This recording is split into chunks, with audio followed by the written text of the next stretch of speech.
Cuando el Señor habló con Abraham acerca de Sodoma y Gomorra, dijo: «Bajaré para ver si sus acciones son tan perversos como he oído». ¿Por qué dice Dios que necesita bajar y ver estas ciudades? ¿Acaso no sabe ya de estas cosas? Dios lo sabría sin tener que descender y comprobarlo personalmente, porque Dios es omnisciente. Él sabe todas las cosas. Los cabellos de los habitantes de Sodoma y Gomorra estaban contados. Él conocía todo lo que habían hecho y cada palabra vana que habían dicho. No necesitaba encuestarlos con un nuevo censo para ver cuán malvados eran. Hay dos formas de considerar este difícil pasaje, Génesis 18, 20, 21. Generalmente estas conversaciones con Dios eran en realidad conversaciones con mensajeros angélicos que representaban a Dios. Los mensajeros angélicos no tienen la omnisciencia que le atribuimos a Dios. Puede ser que, en este caso, el ángel encargado de evaluar la situación estuviera hablando por sí mismo. Incluso durante la prueba de Abraham en el monte Moria, donde se le dijo que ofreciera a Isaac sobre el altar, en el minuto final en que extendió su brazo para hundir el cuchillo en el pecho de su hijo, la voz del ángel de Dios lo detuvo y le dijo: «No pongas tu mano sobre tu hijo, Abraham, porque ahora sé que me amas». Se insinúa que Dios no conocía el amor de Abraham antes de que esto sucediera. Es como si Dios fuera un espectador celestial que va de un lado a otro, frotándose las manos, esperando que Abraham tome la decisión correcta y haga lo correcto, pero incapaz de hacer algo al respecto hasta ver el resultado. Muchas personas piensan acerca de Dios en esos términos, como si Él fuera un espectador cósmico que simplemente contempla lo que ocurre y no conoce el final desde el principio. Conciben un Dios finito, dependiente, derivado, muy inferior al Dios que revelan las Escrituras. El segundo acercamiento a este pasaje toma en cuenta que cada vez que la Biblia describe algo sobre Dios, sea en un pasaje narrativo o en uno didáctico, sea en forma concreta o abstracta, el único lenguaje disponible para los escritores bíblicos era el lenguaje humano. No podemos hablar como peces o caracoles porque no lo somos. Tampoco podemos hablar como Dios. Cuando Dios nos habla y se nos revela, el único lenguaje que entendemos es el lenguaje humano. Cuando la Biblia usa lo que llamamos lenguaje fenomenológico, o el lenguaje de las apariencias, la Biblia habla del aprendizaje de Dios. Describe imágenes muy rudimentarias, tales como que Dios tiene sus pies sobre un estrado. Al mismo tiempo, la Biblia nos dice que aun cuando usa lenguaje humano, Dios no es un humano que pueda ser contenido o descrito plenamente por estas figuras de lenguaje. Pienso que, en el caso de Sodoma y Gomorra, o bien era el ángel hablando por sí mismo, él tenía que ir para ver cómo eran las ciudades, o bien era la forma en que Dios le explicó la situación a Abraham, permitiéndole saber lo que sucedería y que Dios estaba en control. Defina un milagro y confirme si usted cree o no que Dios aún los realiza. Hay una diferencia tremenda entre la definición popular de milagro en nuestra cultura y la limitada definición técnica de milagro con que los teólogos trabajan en su ciencia.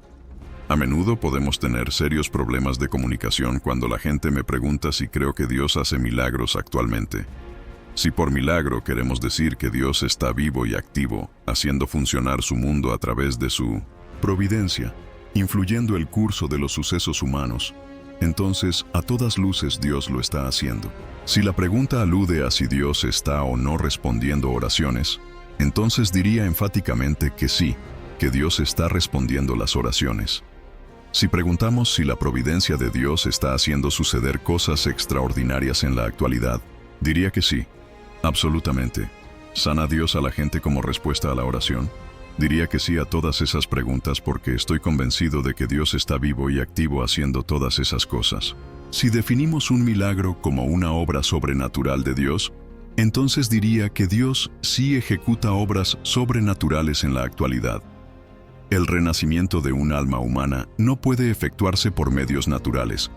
Solo Dios puede hacerlo mediante su poder, y Dios ciertamente lo hace cada día. Si es eso lo que la gente define como milagro, entonces Dios está haciendo milagros en la actualidad. Algunas personas entienden un milagro de manera tan amplia que aún el nacimiento de un niño es un milagro porque es algo maravilloso que no podría suceder sin el poder de Dios.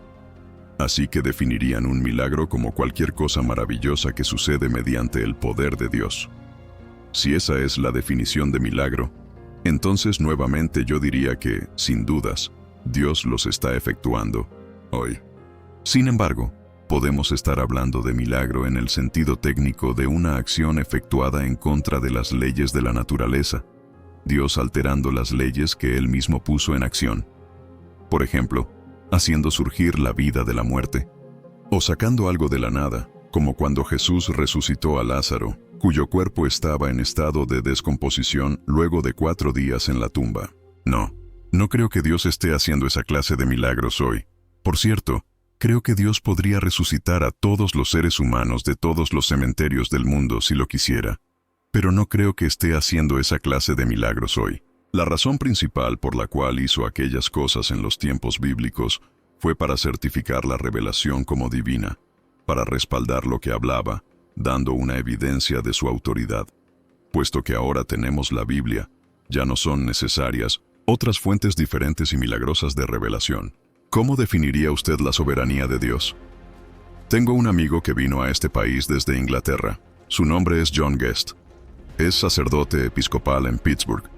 Cuando vino por primera vez a Estados Unidos, visitó un anticuario en Filadelfia y vio allí algunos lemas, recordatorios y carteles que provenían del siglo XVIII durante la Revolución Americana.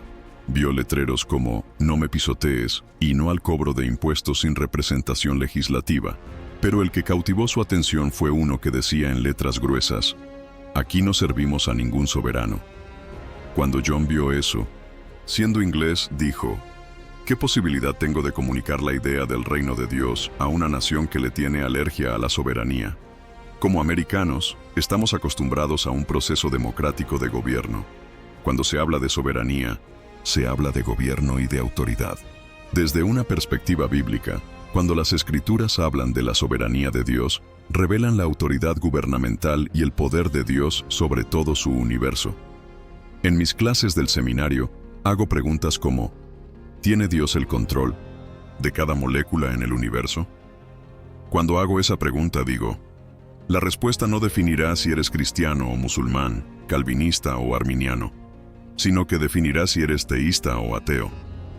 A veces los estudiantes no pueden ver la conexión y les digo, ¿no se dan cuenta de que si hay una sola molécula en este universo moviéndose libremente de un lado a otro, fuera del alcance o de la esfera del control divino, así como de la autoridad y el poder ejercido por Dios, esa sola molécula autónoma podría ser el grano de arena que cambie el curso entero de la historia humana e impida a Dios cumplir las promesas que ha hecho a su pueblo? Podría ser esa única molécula autónoma lo que impida a Cristo consumar su reino. Porque si hay una molécula autónoma, significaría que Dios no es soberano. Si Dios no es soberano, entonces Dios no es Dios. Si hay algún elemento del universo que esté fuera de su autoridad, entonces ya no es Dios sobre todas las cosas. En otras palabras, la soberanía es inherente a la deidad. La soberanía es un atributo natural del Creador. Dios es dueño de lo que hace y gobierna lo que le pertenece.